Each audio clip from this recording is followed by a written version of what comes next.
You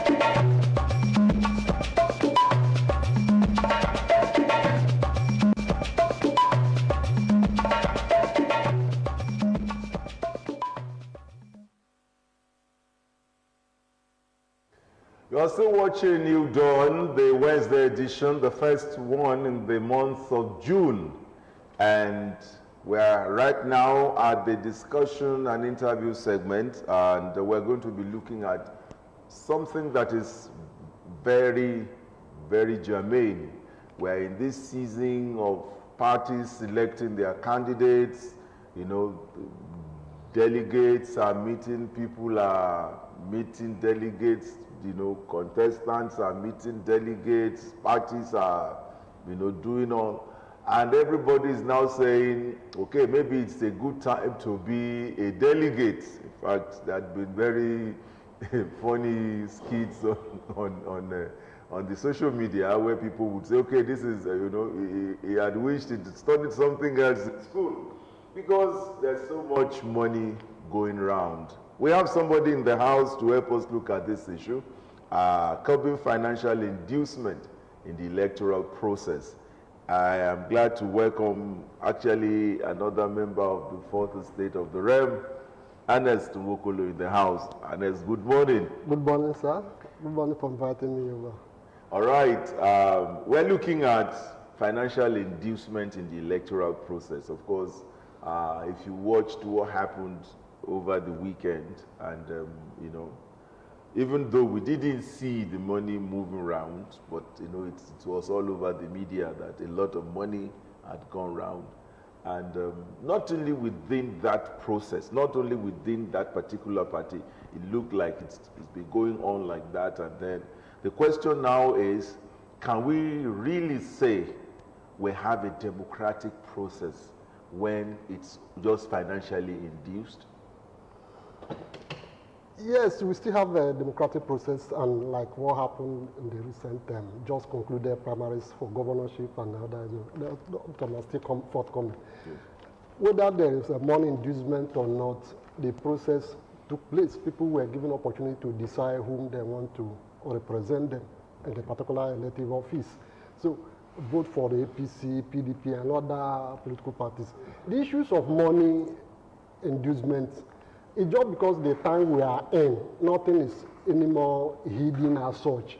Okay. Because of the democratization of the media space, the social media, whatever that happens, it sure comes out. In the past, we also had experience such as that. In the past, people were also encouraged with bags of rice, bread, clothes, and many even promise of employment, contracts, so as to enable them come forward to assist their political parties to elect a person of their choice to stand for election in a particular office. So it has always been there, but today, because of the reality of time, we are now experiencing a situation where money is becoming more prominent, because it is the deciding factor also when it comes to exchange.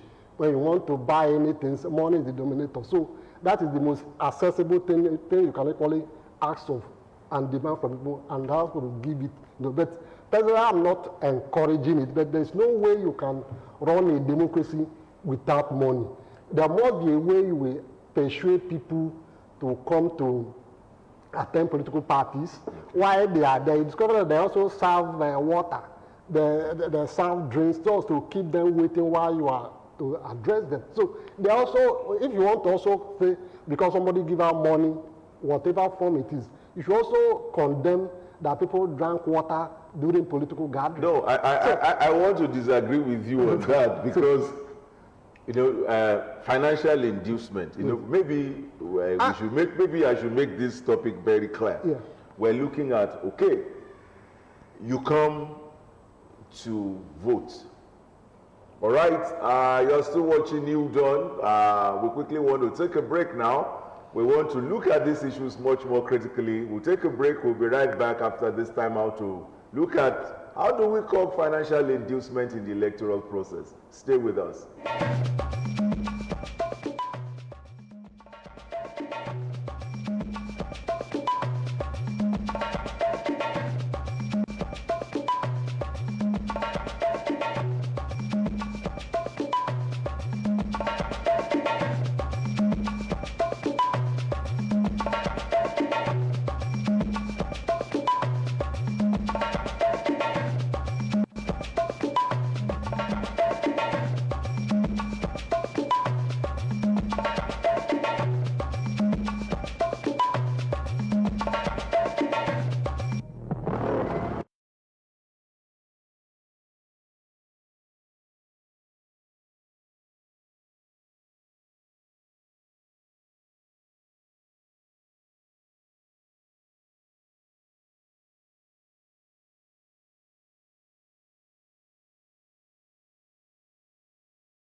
All right, you're welcome back. We quickly went on that break. We have another guest in the house. Earlier on, we have introduced the journalist, Mr. Ernest Nwokolo here. We also now have a doctor who is going to help us look at the issue much more critically. He's the head of the Department of Theatre Arts, the Federal College of Education in Oshele. He's also the chairman of the Association of Nigerian Authors in Ogun State. Dr. Chris Omotosho, we'd like to welcome you, sir. Yeah, good morning. Good morning, viewers at home. All right. Okay. Moses, okay, but let me finish up with Ernest. Yeah. Before we went on that break, we were talking, and I wanted to draw the fact, because you were looking at the fact that, okay, because somebody brings water to a meeting, he brings refreshments. If we condemn refreshment, then we should. If we don't condemn refreshment, then we shouldn't condemn financial. But I think there are two different things. What we are trying to say is that why should I say vote for me, take 100,000 naira, for example? Yeah. That's what we mean, the inducement. Yeah, the question is this: we should look at things from the. We should put our own culture, our nature into perspective. We should be realistic. We also look at what is the fate. What is the fate of people who didn't give out maybe refreshment or give out money or whatever? What was their fate? You discover that the Ghana few or no votes. Okay. There's somebody like Sam Owabuwa of PDP, yeah. Ghana one vote, okay. Perhaps because he could not meet up the money for money contest of others that were ahead of him. So the issue is Nigerian contest. So when Nigerian people come out to elect the leader without being asked to do so, without being encouraged, without being induced, that is the issue. So if we can willingly, on our own, understand this is our civic duty. Okay. Let me go out there and make an informed choice regarding who should become my senator, who should become my governor, who should become my president. But in Nigeria as a whole, we don't think in that direction. And people who walk by reality and not by idealism often wins in a situation such as we have. It's called that people who also know that Nigerians will not come forward to cast a vote for a particular person that will lead to victory unless in one way or another you persuade them to do so. But why okay now, okay, Moses, okay, now, Dr. Motosho, yes. We know that buying of votes in an election is an electoral offense, and every electoral offense has a penalty under the Electoral Act. But does that also apply to primary elections? Yeah, it should apply because primary election is the lead way, right? It's the feeder road to the general election. And so whatever happens to the general election should be applied to the primary election. Because if you don't win primary election, you won't be put forward for the general election. So same thing should be applied. It's the same electoral process, right? So it means that the money bags will get it, right, at the primary election. And that money bag will still, transform or presented at the general election, right? And the process continues. But the money is still there in its purse to spend, as it were. So the same offense should be. We heard that FCC were in Abuja, right? During a PDP convention, they were in Abuja. That's all we heard.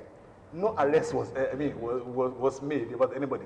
But again, we heard and we see our money, right, was flying everywhere. In billions, in millions, not even in dollars. Right, it's unfortunate. So the same offense is applicable, right? It should be meted out, at the primary election, right? Mr. Nwokolo, now we've established that there is a penalty, under the Electoral Act, but hardly no one gets penalized, for this, even during elections. Yes, offense has to be established first. If you see a bags of naira or pounds or dollars with somebody not at the venue of the primary or the polling booth, because you see such money in his or her house and it's a politician, it is wrong to link it to the election that will come the following day. It doesn't follow. So unless you actually see somebody giving out money to vote for me, take this money. So it happened during the past election in Ogun State, when in Abeokuta South, when somebody was accused of trying to induce voters, and arrest was actually made. In that instance, that is crime, and action should be taken. But in the case of what happened in the past, nobody saw them displaying money or distributing money during the at the venue of the primary. All of these things must have been sorted out cleverly in such a way that you are not likely to be able to associate it with this matter. Sometimes it is after the election the primary had taken place. Okay. So the Nigerians are quite clever. If they have a way of sabotaging the system or circumventing or looking at the weak ends of the law to operate, to get away with whatever they are doing. However, it should be condemned in the first instance. We should also look at Nigerian nature, Nigerians. I don't want to agree with that Nigerian nature. They just concluded PDB primary. Yes. You know, I mean, there were pictures, maybe proofs, you know, online, showing parcels and all that. So that wasn't surreptitious, kind of. No, of course, I also saw parcels. Anybody who could have come out with such things. This, you know, in law, when it comes to GIT, you have to prove beyond reasonable doubt. We are not saying money never passed through from one person or another to carry vote from people who should delegates. The issue is we want to have it in on a concrete ground. So where we can say, yes, irrefutably, you have bribed to get... That wasn't clear enough. That wasn't clear enough. That was Nigerians, the way they are, they have a way of circumventing the law. The issue is that we should educate Nigerians that it is a civic responsibility to decide who should be your leader, whether a senator, rep member, governor, or president, that you don't need to be induced. In fact, it is important you choose based on sound judgment so that you will be able to control that particular representative if he or she is not performing according to expectation. But once you have compromised that standard, you lose the right to complain if he or she is not representing you properly. So we should go into civic education. INEC, the federal government Ministry of Information, should go out and educate Nigerians that don't take bribe when a politician offers one. And it is your duty to elect, to decide who should represent us. And don't do it without accepting any form of inducement from us. But how can we do this when Nigeria, many of them are left? Giving you accolades, you know, you understand? And so the man will be like, okay, this other people did not care for me, so to say. And this one he did not care for me. They forget the future, and because of that, few minutes inducement, they go. Right. So the enlightenment can only work if I am satisfied. If I enter that polling booth in the morning, I've eaten at home, I've drank enough water, or I come to that polling booth with now bottled water, what will you now give me? Are you with me? And I'm sure of my meal, my lunch when I get back home. I will not take your money. Now, Mr. Ernest, let's look at this. I was at a polling booth, I think that was 2011 or so, and money was flying. You understand? Money. There was a particular guy. He will give people money. You see that he was giving people money tactically, but people didn't vote for him. You know. So at the end of the day, you know, it now began to cause everyone, you know, that all of you that took my money and you did not vote for me, you know, and all of that. It wasn't funny, but the point is this. At that particular time, people collected money, but they didn't vote for him. Would you say that is right? That's number one. And then secondly, the guy who gives you money, can he ever do right when he gets to government? It is not the money that will make him do right or not.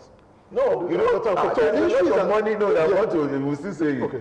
For example, billions actually transpired, even though there are no verifiable proofs to say, you know, we saw it, but everybody, you know, knows that to be a delegate is a good thing now. You know, everybody is clamoring. So a lot of money had gone in. Now the guy who puts in that money, is he not going to look for his own money when he gets to government? Is he going to pay us in the long run? Are we not going around the same circle? Yeah, it's quite unfortunate we have found ourselves in this sort of situation. How did this thing even start? It's because of since the return of democracy in 1999, when party lost its supremacy. Okay. It discovered that governors or the president directs party affairs. Even during campaign, it is the governor's campaign. You hardly see the party only accompanying him to election party campaign ground. But all of the campaign, the force, the energy, the financing come from the governor. That is the reason. Before, it's usually a party that will campaign, majorly campaign for candidates. So they also decide who should represent them, and they always look for a credible person, someone who will win for election. Now it is about money. If you have money, you may be able to buy your way through. So if we must have a better system, we must have a strong institution that should be able to checkmate all of these adverse, selfish interests in such a way that once you come out and say, nobody must spend beyond this amount when you are seeking elective office. And there is a system that monitors the spending and is able to say, no, you have exceeded the limit. Where is the money coming from? There is no patriotism in your pursuit of this office, because at this level, you can no longer act in favor of the government and the nation if you happen to come to power. So we need to have efficient and strong system to check it. Until that is available, we'll continue to have this. However, the executive, I believe, successive governments are the ones that run down the system and also compromise it. Because were the party to be supreme, as it used to be during the time of Awo, where party would decide who should run, who shouldn't run, and they mobilized by them, they have an internal mechanism of generating for revenue. Members pay. But now, all I will need is just to register as a member of a political party if I am interested. But the funding of that political party largely comes from the governor of that state. So in a situation like that, members lose right to caution the government if the governor is becoming excessive, is becoming overbearing in the way he manages the affairs of a political party in a given state. Okay. Dr. Tosho, there are established statutory provisions on spending limits, but we all know that it's always breached. Yeah. So can we effectively monitor this during electioneering process? Say, okay, you are meant to spend ₦1 billion, you must not exceed that's 1 billion naira. Can this really be monitored? Nigerians, we are smart. We are smart, we're intelligent. It's there. Now the question is, why is it being monitored now? Why are we not implementing it now? It's there on paper, right? But you said something earlier. People are very smart. They might spend the money before going to the venue of the election, right? So maybe probably you monitor the one that you see at the polling booth, the one you see on the where the election is taking place, or the one that has been transferred through your phone that nobody knows, nobody cares, right? Who monitors it? So it's difficult, I must tell you. But I agree with you. There should be that monitoring. There should be that implementation. There should be that correction, a structure that will be correcting those things. But then, again, I think parties are autonomous. The party will tell you this how much you want to give out our form, right? So there should be a limit to all those things. Now, it's become a case whereby, permit me, a common man, you and I cannot stand there. I ask you, you have all it takes to be in the House of Assembly, to be a speaker. But can you today? You're a civil servant, right? Like you and I. But the amount that the party will tell you to buy the form, just the form of expression alone, that will not guarantee your election.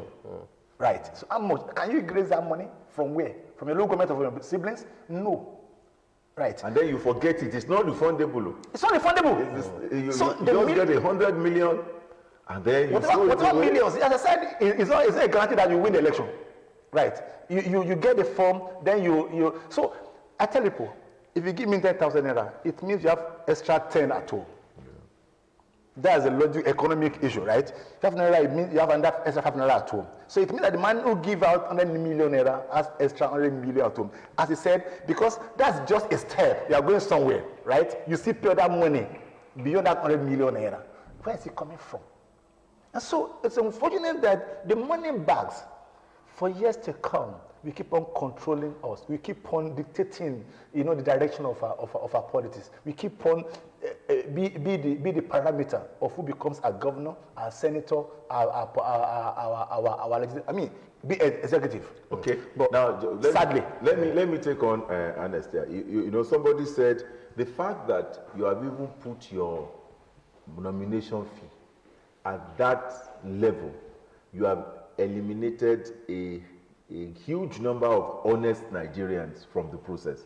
Because which honest Nigerian can boast of 50 million or 40 million that he will just close his eyes and, you know, who actually worked for that 40 million? That a substantial number of honest people have been thrown out of the system. And then secondly, some also say that the political class intentionally impoverishes the people because they know that, you know, if you are well fed, if your children are going to school, if your healthcare system is working well, if everything you need is working well, you will think rationally. So you will find out that successive governments, one after the other, they don't really bother. They're not really interested. So they keep on impoverishing the people.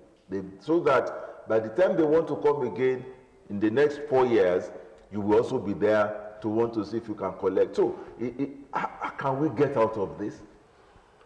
You see, Nigerians as a whole, Nigerians too, should also have attitude of growing a brand. It does, you know, these two major political parties, PDP and APC, as it is today, any of them is the right vehicle to get to the office of president. The other ones stand no chance. That is the fact of it. So, because if you look at it, if you are saying because of the amount, that 100 million that are fees at the nomination and expression of interest form, how about other political parties that's not charging as much as that? Did Nigerians also migrate to that? They didn't. Okay. So it goes to show that people actually nurture that PDP and APC to that level when it becomes viable. Okay. There was a time to ACN, ADO was not viable to get to #1 office in the land, but you can use it to get offices within the region Southwest. Look at us, ABGA has been on ground since '99, but it has not, you cannot run for president and expect that you will win. No magic will bring that into existence. So it means if you want to get to office of president, to try and get there, you must enter any of these vehicles, APC or PDP. And members also know that it's not the attractive price. So they have to fix a price for it so that it will not just be all commerce affair. Despite that, you still see scores of people coming out to express interest in that political field, either for PDP or APC. So it is about Nigerian cultivating a particular political party, grow it to a level where it now becomes viable. To Nigerians are impatient. Once you are not able to get there, you fall out quickly. No, there is other Labour parties there. This ABGA is also there. There are also many other fringe political parties. Let them start growing it. Let them start winning an election from ward level, local government councillors, local government chairman, and go from there to the national. So it's not until you join PDP or APC that the time will become relevant politically. Grow it. We have other minor political parties abroad in UK and US, but they have not fizzled out. Members are still remain with them. So that we can have a political ideology. So where people say, I belong to this group, you can know, yeah, the nature of this person, his perception, inclination, lean towards either Republican or Democrat. But here, we don't have any political ideology. People move from one direction to another on the basis of whether they can buy tickets for that political party. That is not how we can grow. So look at the fate of Nigerians. If you are now talking of honest Nigeria, people, I believe Moalu is a honest Nigerian. We have other people. They contested in 1999. They didn't go anywhere. So what was the issue? It means Nigerians still need to be motivated to cast a vote for a particular person. And they need to be motivated enough, such as this way we are talking about, giving people water when they attend their political gathering, or buying bread, sewing clothes, or whatever form of it, promising them employment, contract, like this unlawful act, money inducement.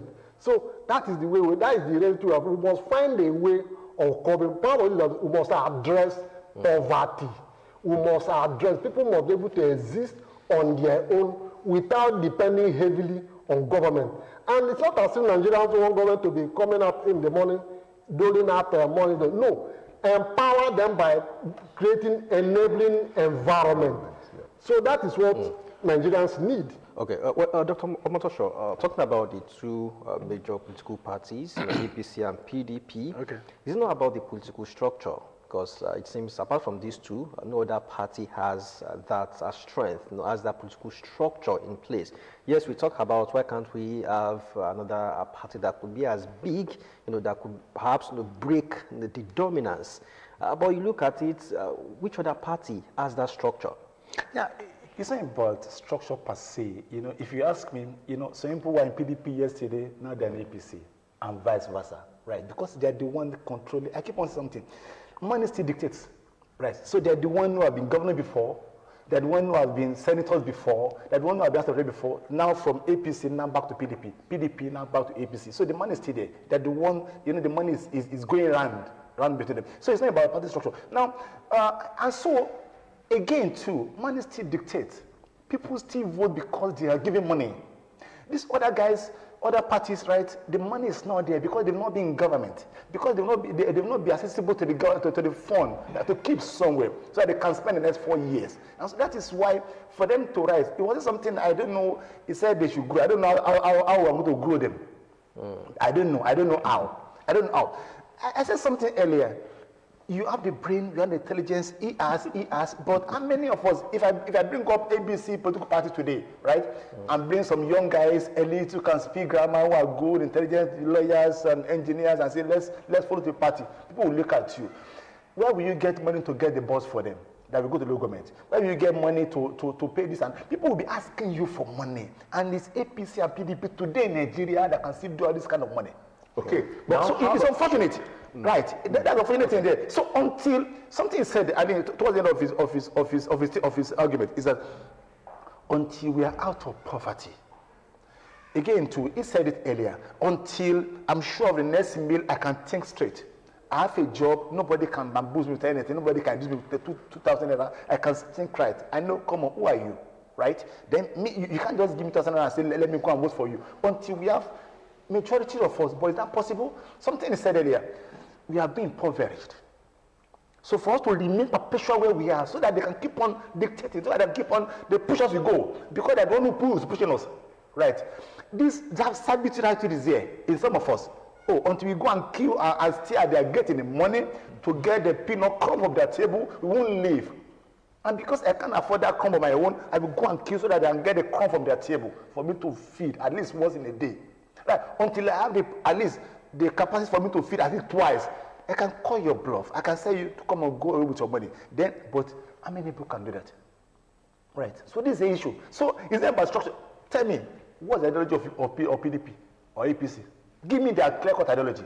People don't campaign again. We know they don't campaign again. What? It is the same thing they are talking about: light, water, road for many years, and still the same thing. I keep on telling people. With my age now, when I was growing up, I was shouting up NEPA. Now in my 50s, my children are now again shouting up NEPA.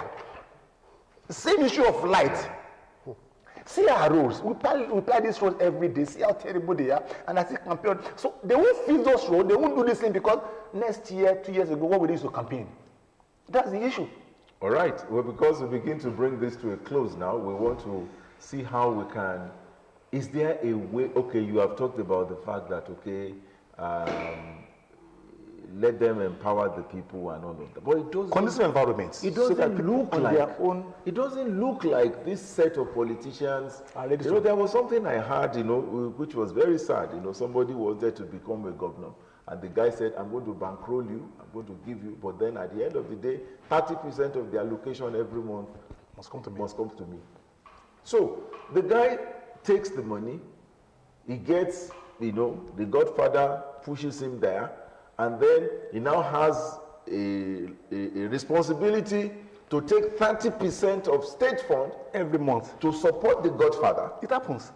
And then you now ask yourself, okay, this cycle, and then our people too, when you have a senator who is a brother or a governor who is a brother and you are doing a party, and then he gives you 50,000 naira or 25,000 naira and says, that's the money. You say, sure, me, my brother is a governor, you want to give me 25,000 naira, that's not my money. And then you want to make sure that every of your problem, he settles it. So he also now think, okay, you guys don't need. So how do we get out of this in very few words? Are we going to continue like this? For example, we've done this one now. We're looking at 2023 now. APC would do theirs over the weekend. We don't know how much money is going to fly, whether there's going to be consensus, whether there's not going to be consensus. So it's like a cycle. Are we going to get out? Is there a way out for us as a nation? Yes, if we have a formidable pressure group that should demand that government perform a particular action that will be of general interest of Nigerians. For example, we can compare the federal government or even the state to focus on light this year only, pay more attention to electricity this year, because we know that most things revolve around light. Many people will be busy. It will help people to be more productive. It can even bring down the cost of production and services, thereby encouraging more saving, because when you are sending less, you have less to also keep. So we can pressure government to say, this particular year, we want you to address light, and we should put all pressure on the government, and so that he carries that decision out. That if he fails to do, certain steps should be taken. So I think we can do that and compare the government to take a particular step. We can equally take the respect of roads, but if there is a particular portion of roads in any part of the country, you can say, repair or fix this road or build a new one within a given period. Pay more attention to issues of road, because once you do that, you make access to one community to another easy. Look at, for example, my area in Ilugo, where because of the building of that roads, this from Kemta down to Shomoni, it has really improved the economic fortune of many of us that live along that stretch. Before, it was not so. So now, many things are springing up. Petty businesses are springing up, but they were not there years back. So this, it's not as if we are asking them to come out in the morning, be distributing cash, create an enabling environment that will empower people, that whatever they have we now appreciate. That is how to grow economy. That is how to also develop the people. So that is what we actually want. Once we are able to feed ourselves independently, we will be able to resist inducement for voting and for every other thing. All right. Now, Dr. Chris, your last words. Yeah, that's the point. That's what I've been stressing, since that I will come in the money. I'm thinking of going to my office, right? Because I don't finish this assignment. Okay, let me finish up a new one, committee meetings. I won't be thinking of going to queue up at one rally, right? Where they give me 1,000 naira. Because I have something to do, right? I'm busy. In the same way, if all of the teeny youths who are jobless are empowered, they are productive, right? Nobody will think. And again, I said earlier, you are going to vote. You are sure of your meal when you get back home. Nobody, you won't be induced with a pack of jollof rice, right, at the polling booth. These are the issues. Let people be empowered. Let there be that conducive environment so that people can make their square meal. Let there be that light, so that the welders, the artisans can work instead of riding Okada, instead of being jobless. Yeah. Yesterday I was somewhere with a woman and I saw this able-bodied guy in his 40s or so. 2 hands, 2 eyes, 2 legs begging for money. And this man was just selling, bowls of rice, bowls of gari, bowls of ewa, and what. He said this is how the guy comes every day. And I look at the young man, going almost in his 40s or 50s. I said, look at this guy. Many of them are in that category. That kind of person, if you give 1,000 naira, it will do anything for you. These are the issues. But if only they are empowered, I pray as we call up the strike very soon, I pray this strike will not meet our students at home during the election. If it happens that way, you know what the implication. All right. So let there be that empowerment, let there be conducive environment, then people can, All right, I think that's about all we'll be able to take now on this particular issue, how to curb financial inducement. Let there be empowerment. Let government be responsible. Let them do what will help the people. And when it is time for election, there will be sanity. You don't need to pay unnecessary money, to get yourself back into office. I want to thank the gentlemen who've been here. Dr. Chris Nwokolo, we want to thank you so much. Chris Omotosho and Ernest Nwokolo. We want to thank you so very much. We hope 2023 is here. Maybe we will have a change of heart during the election. Let's be hopeful. Let's be hopeful. Let us be hopeful. We can only keep hope alive. So that's it for now. We're going to go away. We'll bring another guest after this time out. You're watching New Dawn, the Wednesday edition. Stay with us.